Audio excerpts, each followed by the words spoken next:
15:27 minutos, estamos aquí en Retórica Radio a través de FM Resistencia y como les anticipábamos en el anuncio de contenidos, hoy tenemos la presencia de la doctora Nancy Pontón, a quien ya la saludamos y vamos a pedirle que se presente. ¿Qué tal, Nancy? ¿Cómo estás? Hola, Pedro. Un gusto estar aquí en la radio. Un saludo para la audiencia. Uh-huh. Y bueno, yo soy Nancy Pontón y la razón por la que me invitaste, estimo que es por el tema de las altas capacidades. Sí. Un tema que se escucha mucho, afortunadamente comenzó a escucharse, pero siempre vale, creo, la intención de ampliarlo, de divulgarlo mucho más, de clarificar algunos conceptos que por ahí desconocemos. Claro.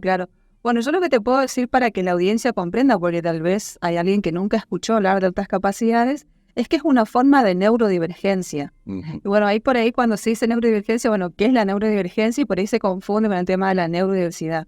Entonces yo generalmente uso un ejemplo para que se entienda esto de la neurodiversidad, digamos. Por ejemplo, en el Buró de Pesos y Medidas de Sevres, Francia, por años, y seguramente lo sabrás, existió lo que se llamó el Gran K. Uh-huh. Que era una medida, un prototipo de kilo, digamos. Una unidad de medida. Exacto, una unidad de medida que ahora se ha cambiado por otro concepto de física cuántica a partir del 2019, pero desde 1889 hasta el 2019 se usó esa medida como el estándar de peso. O sea, todos los pesos del mundo tenían que compararse con esa medida, digamos. Pero no existe, ni ha existido en ningún lugar, en ningún museo, ni nada, un gran cerebro, un cerebro que estuviese ahí para decir, bueno, con este cerebro hay que comparar a todos. Uh-huh. Es más, por ejemplo, hay, miles de diferencias que puedan haber entre los distintos cerebros de todas las personas que vivimos en esta tierra, digamos. No hay uno igual. No hay uno igual. Por ejemplo, para dar un ejemplo de esa diferencia, es el tema de los conectomas cerebrales, que dicen, se los conoce como la huella digital cerebral. O sea, cuando a mí me piden una información y yo rescato esa información, mis redes neuronales están allí, pero yo hago un camino distinto al que vas a hacer vos. O sea, entonces, ningún cerebro funciona de la misma manera que otro. O sea, tu cerebro y el mío reciben el mismo estímulo, pero lo procesan en forma diferente. Exactamente. Hay, múltiples diferencias, no solamente que tendrían que ser, de funcionamiento, sino estructurales y demás. Esa diferencia en general, digamos, se llama neurodiversidad. Pero la neurodivergencia es un subconjunto dentro de esa neurodiversidad. La neurodiversidad está habitada por lo que se llama la neurotipia y la neurodivergencia. Es decir, por ejemplo, a pesar de esas diferencias mínimas, digamos, de los cerebros, existen, digamos, parámetros que son, digamos, normales, por decirlo de alguna forma, sí, vamos a decir normales, respecto del procesamiento de la información, de el lenguaje, las interacciones sociales, o sea, todo es dentro de un parámetro. Cuando son estándar. Exacto, dentro de un estándar. Cuando se sale de ese estándar, está lo que se llama la neurodivergencia. Neurodivergentes son, por ejemplo, las personas que tienen TDAH, las personas que tienen trastorno obsesivo compulsivo, las personas que tienen autismo, algunas dificultades, por ejemplo, de aprendizaje como la discalculia, dispraxia, etcétera, dislexia. La dislexia. Claro, son, digamos, una neurodivergencia. Y entre esas neurodivergencias está, o muchos autores consideran que está la, digamos, alta capacidad. ¿Y qué es la alta capacidad? Ahora, seguramente con todo lo que explicaste, no debe ser sencillo, tanto para quienes tienen esas altas capacidades como para quienes no las tienen, aceptar la diferencia, ¿no?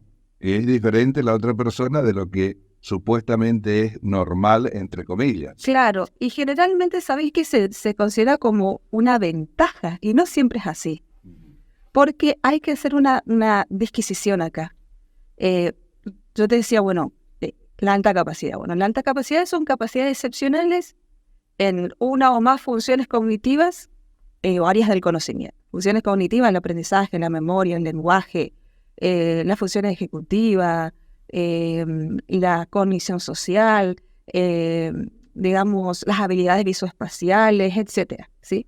Bueno, y vos me decías, debe ser difícil de aceptar. Y a veces, ¿sabes qué? Hasta produce una cierta envidia. Lo que pasa es que no se sabe lo que es lidiar con la condición. Autolidiar con la condición. Exacto.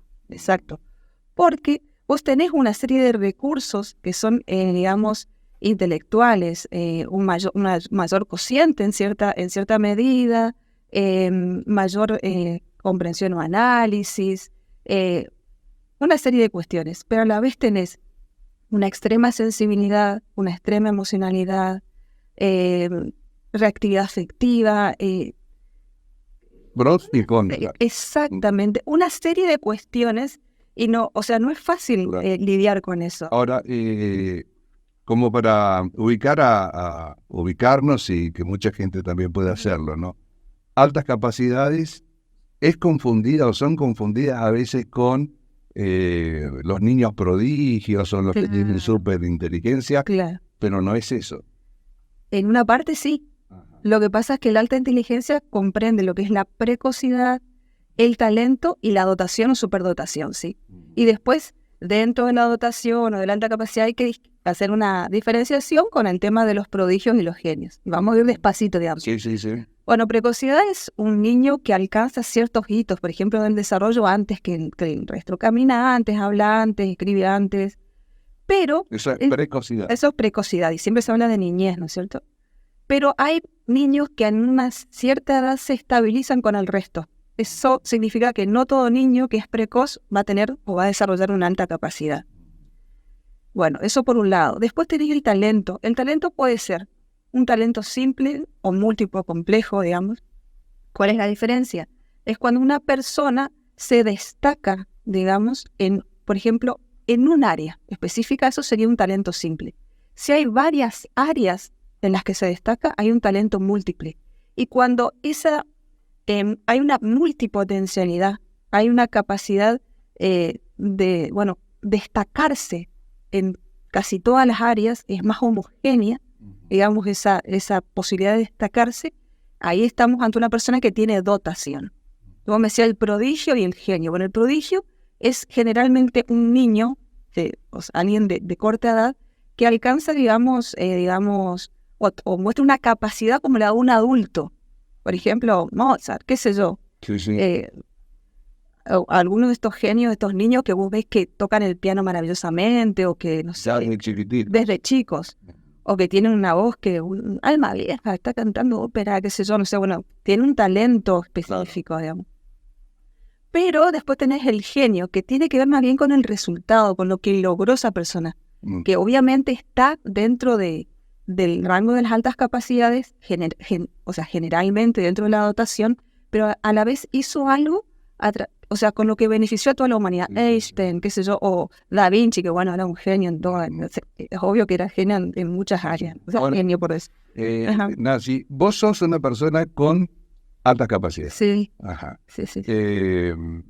¿Cuándo y de qué manera fuiste descubriendo o fueron descubriendo, se dieron cuenta de esas altas capacidades? Y si nos podés contar alguna experiencia tuya. Claro, sí, cómo no. Bueno, mira, yo desde que nací me sentí distinta y diferente. O sea, yo sabía que había algo en mí que era diferente, pero yo no podía definir qué era distinto. Aún hoy, yo tengo mis propios compañeros y me dicen que, vos sos rara, esa es la palabra, rara, diferente. Por los intereses, por los gustos, y especialmente en mi caso, que yo no sabía que era así, porque es muy difícil parangonar las experiencias internas. O sea, yo no sé cómo vos percibís los sentidos, solamente si te pregunto. Yo tengo, en mi caso, por ejemplo, yo tengo lo que se llaman sobreexcitabilidades sensoriales. Dabrowski, que es un psicólogo y psiquiatra austríaco, habló de las sobreexcitabilidades que son en muchas áreas, digamos. Yo tengo todas, pero lo que más me molestó durante la vida es sobreexcitabilidad sensorial, pero tenés la sobreexcitabilidad intelectual, o sea, ese deseo de aprender, esa curiosidad constante. La sensorial, ¿qué ejemplo podría ser? Claro, por ejemplo, yo tengo mucha incomodidad con los sonidos. Yo llegué recién y la música para mí ya es alta, ¿entendés? O sea, yo tengo que... Para mí siempre fue así, pero yo pensaba que a todo el mundo le pasaba eso. Hasta que en un determinado momento yo me enteré que no, que eso se trataba de una sobreexcitabilidad y empecé a limitar la exposición. Entonces yo donde sea que voy, yo uso, digamos, una especie de inhibidores de sonido. ¿Para todo tipo de sonido o para alguno? No, depende de la intensidad, de la frecuencia, de la presión, de muchas cosas, digamos. Hay sonidos que como que...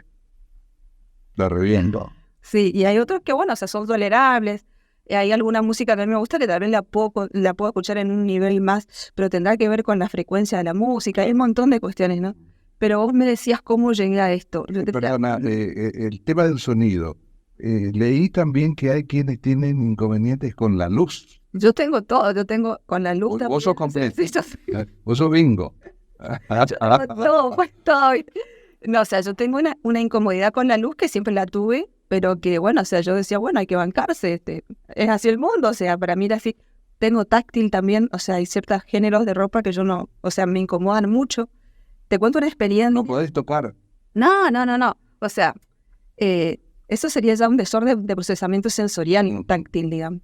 Pero en mi caso yo, o sea, me incomoda mucho llevar, por ejemplo, las etiquetas de la ropa. Es que no, digamos, pero depende de cómo sea la etiqueta. Yo me las tengo que sacar, digamos.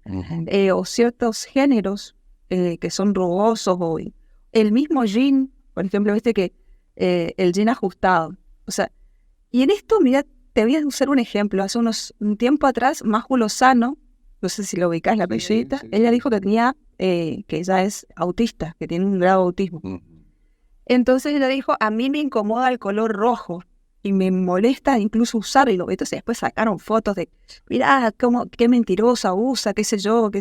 No, o sea, uno se lo banca, o sea, cuando uno no lo sabe, o sea, no limita ese estímulo. En mi caso, por ejemplo, yo me pasaba que yo uso, y me vas a ver que uso jeans, pero es como que me mentalicé que ese día me quiero poner un jean ajustado, por ejemplo, pero a mí me incomoda esa textura, porque hay algo que se llama una especie de hiperestesia, o sea, como que tenés una sensibilidad tal en la piel que es como que te duele o te incomoda. A mí yo me siento asfixiada, por ejemplo, con una cosa muy ajustada. Hace un tiempo también Natalia Oreiro comentó el inconveniente que tenía con el tema de los sonidos, que decía, creo que tiene un nombre específico, y que ella siempre lo tomó como natural. Claro. Que no lo es. Claro, es que uno no lo sabe, uno piensa que todos perciben de la misma manera. Y vos decís, bueno, ¿cómo los demás se lo bancan? O sea, si los demás se lo bancan, todavía me lo tengo que bancar. O sea, esa era mi postura antes, ¿no? Y eso fue en tu caso desde chica. Siempre. De corta edad. Desde siempre, sí. Ajá. Y bueno, la sobreexcitabilidad cognitiva, digamos, ese interés, esa curiosidad en mi mamá, dice que yo la volvía loca con las preguntas, que la kinestésica, no poder quedarme quieta, la emocional, o sea, eso de sentir de una manera que, o sea, que a veces te incapacita, digamos, te limita. Te limita, sí. Entonces... Y además te hacen sentir diferente respecto a los demás, más allá de la adaptación que puedas ir teniendo. Sí, sin duda. Pero yo no alcancé a responder la pregunta, vos me dijiste, ¿cómo yo llegué allí? Ajá.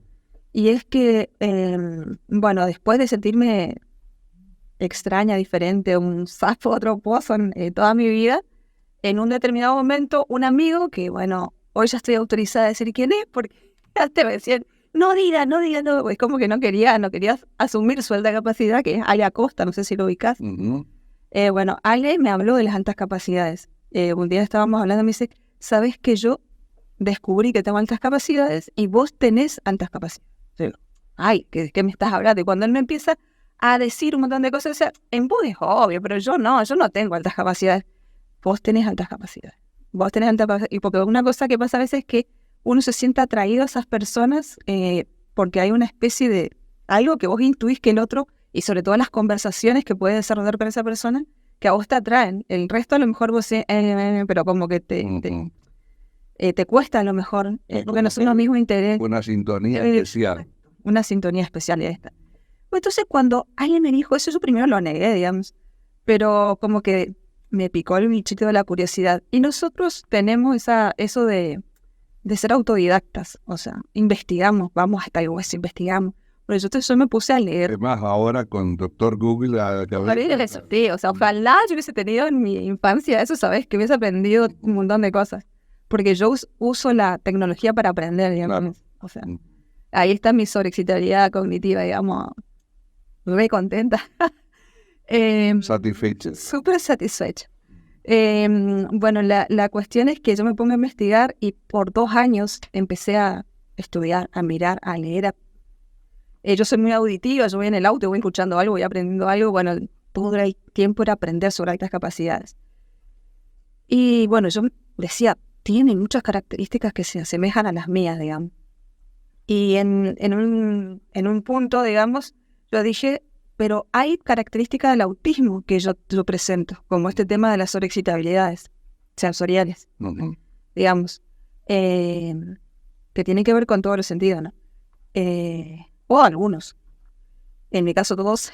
Y bueno, la cuestión es que yo lo que hice primero fue recurrir a una especialista en autismo, pero suponiendo que esa mujer sabía sobre altas capacidades.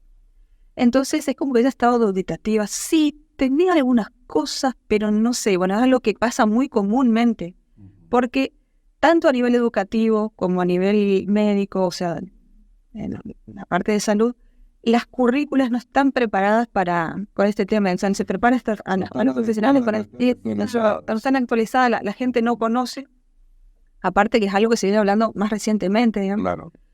Y bueno, entonces yo le pregunto, cuando ella está ahí con eso, me hacen las entrevistas, eso, y me dice como que tenía como unas dudas sobre el tema, que yo parecía encajar. Entonces le digo, ¿usted está teniendo en cuenta el tema de las altas capacidades? Y ella me dio una respuesta que yo dije, no puede responderme esto. Yo supongo que habrá sido porque desconocía el tema y bueno, fue la salida que encontró. Me dijo, ¿y para qué querés saber vos que si tenés altas capacidades, si esto, o sea, es más importante en la etapa escolar? Y bueno, estás en edad escolar. Entonces digo, yo, o sea, como que va. O sea, eso te define, es tu identidad, hasta la forma de dormir. A veces, bueno, no todos, porque eso quería decirte, que un término que se usa mucho para definir altas capacidades es cebras. Porque las cebras son, bueno, equidos que son en algo parecido al resto, pero en algo muy diferente. Y las, digamos, rayas, por decirlo de una manera, de las cebras, son totalmente diferentes unas de otras. Entonces, las personas con altas capacidades, al por ahí tener talentos distintos o sobresalir en alguno y demás, o sea, somos muy distintas. Y también presentamos, en primer lugar, características diferentes y además la falta de atención genera comorbilidades distintas. En mi caso fue mucho el tema del trastorno de sueño, digamos. Yo no tengo ningún problema no he tenido ningún problema para conciliar el sueño, pero sí para sostenerlo, ¿sí? Entonces, o sea, con todo, o sea. Entonces me comunico con una persona de España, que es Bea Sánchez, una, digamos, infoproductora de todo este tema de las altas capacidades, una experta universitaria en altas capacidades, y ella me dice, por favor, hacete ver con alguien que sea especialista en altas capacidades y no menciones el diagnóstico previo.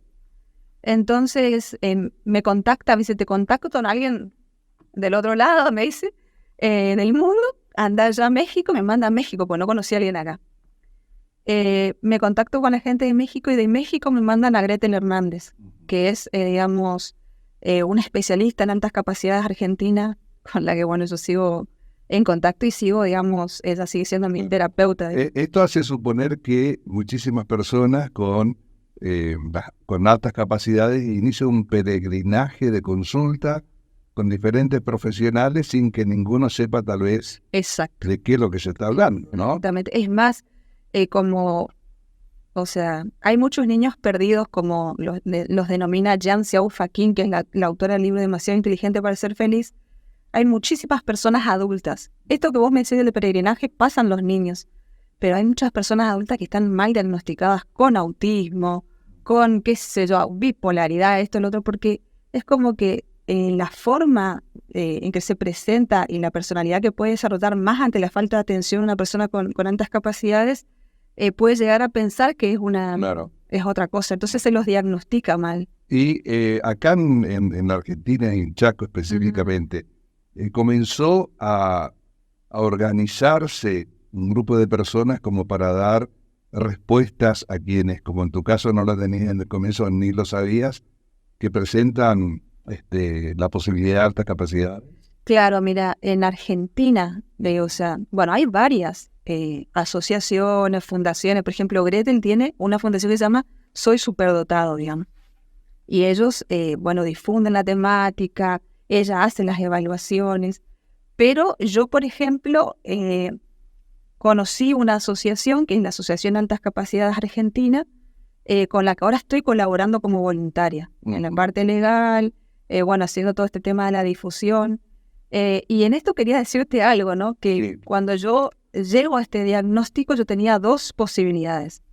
Me guardaba el diagnóstico para mí o lo comentaba. Comentarlo era exponerme a muchas cosas, digamos, entre ellas a que haya gente que diga que va a tener altas capacidades, como una compañera que yo estimo mucho, pero en su momento me salió con algo que me dijo que, mostraba un mito eterno de la alta capacidad.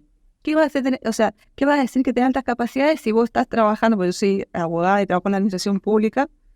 ¿Qué vas a hacer? ¿Vas a decir que tenés altas capacidades si vos tendrías que estar en la NASA y estás acá trabajando abogada? Entonces, eso se hace por desconocimiento, por ignorancia. Y claro, porque ahí está esto, que por ahí también los medios han, digamos, ayudado a que exista ese concepto que es el de altas capacidades, el prodigio o el genio o el dotado, el que te repite todas las capitales del mundo, o que te hace, es como que yo por ahí digo, tal vez de una manera muy vulgar, es un monito de feria, digamos, se lo ponen ahí y tiene que hacer esto y si no, pero eso pasa en todo el mundo. Exacto, porque, deja fuera un montón de personas que están dentro del rango, porque la dotación, me olvidé de decirte yo, las altas capacidades están presentes en un 15% de la población. 15%. 15%, que es muy importante. Y un 2% son dotados, o 3% son dotados. Y por eso hay muchísima gente que no ha sido diagnosticada, que es adulta, que no sabe, que a lo mejor... por eso yo te digo, yo cuando recibí el diagnóstico tuve que decir, ¿qué hago con esto? Bueno, yo creo que una cuestión que es muy familiar dentro de las altas capacidades es que uno nace con un deseo de ayudar. Uno sabe que tiene que hacer algo por el resto, digamos. No es una empatía, sino como que uno siente que se debe a los demás de una forma diferente que una persona neurotípica. ¿Consideras que una persona que presenta o se observa en un chico, en una criatura todavía, estas características, debe ser atendida? Sin duda. Con un profesional. Ajá. ¿Sí? Bueno, en primer lugar, yo creo que sí. Cuando uno ve estas características, se da lo que se llama la detección. Uno detecta. Entonces, es necesaria la identificación. ¿Qué hace eso? Bueno, detectar, en general te puede detectar cualquier profesional, un médico se puede dar cuenta. Ajá. Qué sé yo, la maestra debiera darse cuenta, porque la misma ley de educación 26206, el artículo 93, te dice que la escuela debería detectar. Nosotros tenemos una ley provincial, gracias al diputado Hugo Alzáger, en su momento, cuando fue diputado. Esta ley establece un programa para jóvenes talentosos y dotados, digamos. Pero generalmente eso no sucede, ¿no? Pero vos me preguntabas, ¿a dónde tiene que ir? Claro. Bueno, lo más acertado es ir, a un psicólogo especialista, como en mi caso, a un psicopedagogo. Nosotros acá en Chaco hay alguien que está empezando a evaluar, porque no hay nadie que evalúe, que es David Cupo Pagano. Él está empezando con esto de las evaluaciones, en compañía de otros profesionales, ¿no?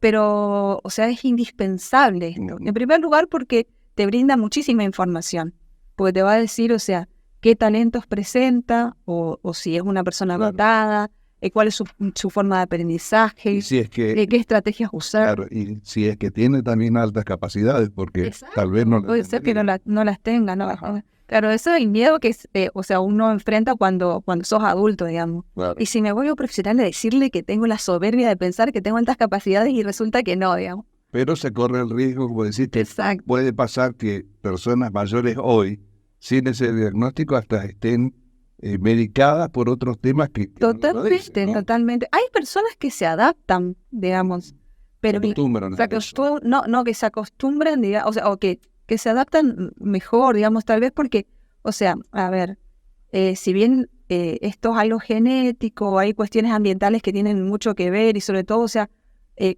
cómo se transita todo esto, ¿no? De tener esto, porque si vos vivís en un hogar, o una familia en la que te reconocen y bueno, te alientan en tus talentos especiales, a lo mejor no vas a tener lo mismo que le pasó, por ejemplo, a una persona que conoció Sager, por ejemplo, o una niña que terminó perdiendo la vida, digamos. O sea, porque hay una alta tasa de personas que se suicidan al sentirse tan diferentes, al no poder encajar.